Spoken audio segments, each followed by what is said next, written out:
Hello, and welcome to the Free Black Girl Podcast. This is a space for joyful healing, learning, and collective liberation.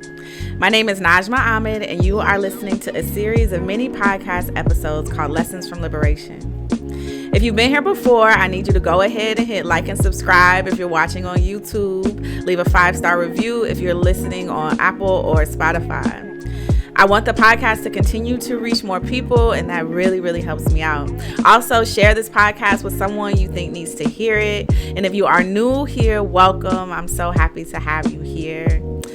Real quick, if you are watching and I look a little different, yes, I did comb my locks out. Yes, it is possible to comb locks out. I didn't even know that there was a conspiracy theory against that. But yes, I did. And I'm very happy for the new phase of life that we're talking about. But I shared in the first season of my podcast all the ways in which I got free from unhealed trauma and people pleasing, and really from any person, place, or thing causing me to betray myself. Now, these lessons from liberation are based on what I learned after asking myself, now what? In the last episode, I shared about moving from healing to embodiment, getting out of your head and into your body. When you stop thinking and begin feeling, there can be so much uncertainty and perhaps painful feelings that arise. The last thing you may want to do is to pause and sit in those feelings, but it may be the most powerful thing that you can do. Let's jump into this week's lesson.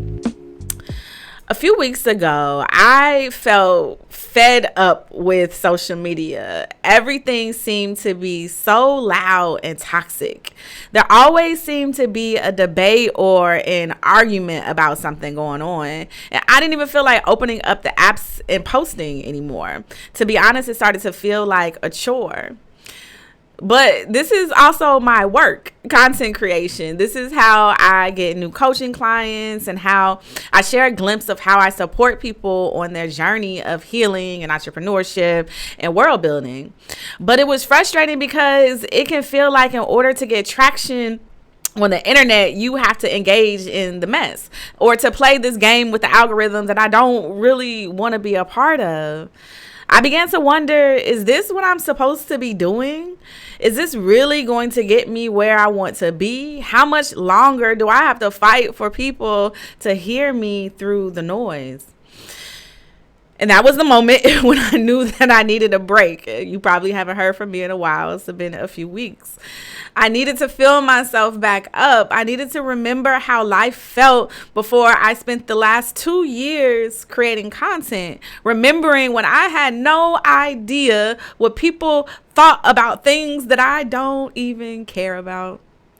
And also remembering why I started doing this in the first place.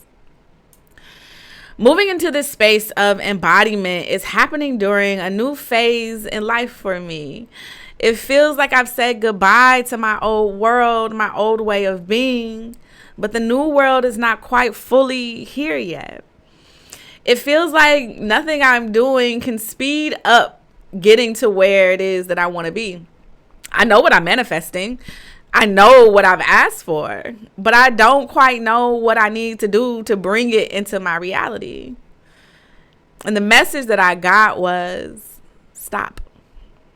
Just let go. There's an art to doing nothing after you spent all this time in intensive healing and helping others as they heal. Doing and fixing and understanding. Moving to a space of stillness, I don't think I realized how difficult it would be to actually settle into the peace of it all. I began imagining somebody in peaceful waters, thinking that they still had to thrash around, waiting for the waves to come crashing over their head. But there are no waves. The water is still. They could just lay there, arms wide open, face up to the sky, be held, be carried, and trust that they will arrive at the next destination. And then I began to realize this is really the first time that I am allowing myself to ease into the next phase of my life. I'm not running from something, and I'm not escaping the experience of the in-between. If I'm honest with myself, I never really felt what it's like to be fully present during uncertainty. I always filled the space with working, with trying to achieve more, with numbing through substances like weed and alcohol, food, or scrolling on my phone and binge watching something on TV. Anything to distract me from the discomfort of not knowing how or when the next chapter of my life will unfold. My mind said that I trusted and surrendered, but my actions said otherwise. I started to finally understand why it felt like things have been delayed. We can want so much to go into the next phase of our lives, and we get so frustrated by the fact that the outcomes that we are manifesting are not yet here. It's like, what more do I have to do? But when you pause and you look around and realize you're in the becoming right now. The harvest doesn't appear on the first day that you plant the seeds. But have you made sure that your soil is full of nutrients? Are the conditions in your life optimal to receive the outcomes that you're waiting for? The pause that I have been experiencing these last few weeks intentionally, and the embodiment that I've been moving into, I realized it was for me to look around and to see, am I actually in alignment with what I say I want? Do I have the capacity to hold what I'm calling in? I want you to journal about these things as they relate to your own situation. It may not fully apply, but take what does and leave the rest. Let's say you're asking for $1 million. How do you handle your current finances? If you've been experiencing financial difficulties, have you looked at your current financial situation? Have you set up payment plans for current debts, or are you still avoiding it? Do you have a clear plan on how you would handle this $1 million once it falls into your lap? Step by step, do you have a plan? If you want to feel better about your physical body, what are you eating? Do you drink water? Do you go to bed at night, or do you stay up scrolling on your phone? When was the last time that you went on a walk or stretched your hips? If you want new community, do you go outside and meet people? How do you nurture the current connections in your life? Do you still spend time with people who are not in alignment with you and feel depleted afterwards?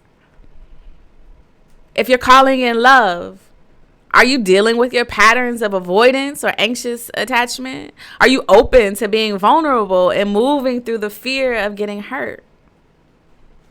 If you want a new house, do you clean and take care of the one that you have right now? If you want new business opportunities, are you open to collaborating and asking for help? Have you reached out to anybody who may offer those things to you? We keep yelling and screaming and crying that we want a new life, but are we willing to do something different? Or do you plan to keep doing the same thing over and over and over again, and then changing once you get everything that you want? I don't think it works like that. Why would you get everything that you want when you've proven that you're not capable of changing to meet the newness of what you're calling in? You're not capable of proving that you have the capacity to hold what you're calling in. Because if you did, then you would do it right now. And sometimes you might still be able to fight your way to that thing. Of course, not everybody arrives at what they want, healed and whole and happy and embodied and capable to hold it. But that's when it will eventually collapse on top of you. And you don't want that. Spirit doesn't want that for you either. The message that I received when I was in my pause was that everything that I want is already mine. It's up to me if I'm going to allow myself to meet it. If I'm going to allow myself to rise, to expand, to receive it. When we're flailing and grasping, we close ourselves off to receiving. And it's not easy. If it was easy, as they say, everybody would be doing it. Choosing to stay still in your body is really, really hard when you're navigating uncertainty. When you're ready to just move on to your next chapter, this is the biggest struggle that I see with my coaching clients right now. Navigating the unknown, especially when life gets to lifing. One thing that became clear to me, the life that I'm manifesting and the work that I do, it is going to require me to be able to navigate heaviness while being sober and staying present in my body. And I'm in the space of building the capacity to do so. At first, the last few weeks have been lovely in the pause. I napped, I read books, I hung out with friends, I went swimming, I went on long walks, I danced and listened to music, I journaled, I ate nourishing foods, I did yoga in the park on Sundays. But then I was hit with a wave of grief when a family member and a sorority sister and friend of over 20 years of mine passed away within a week of each other. There were so many emotions and pain that arose during that time. And here I was in the middle of this pause with nowhere to run away to. I really just wanted to buy some weed or pour a drink and eat some sweets, anything to avoid feeling what I was feeling. I cried so much. But I let myself feel. I breathed. I reminded myself how proud I would be if I didn't give in to the old cycles of numbing. If I allowed myself to believe that I could stay present, that I could tell my brain that I am capable of surviving without escaping. When we say that we want our new life, spirit, the ancestors, the universe, they say, okay, but you have to prepare to hold what's coming in, the good and the bad.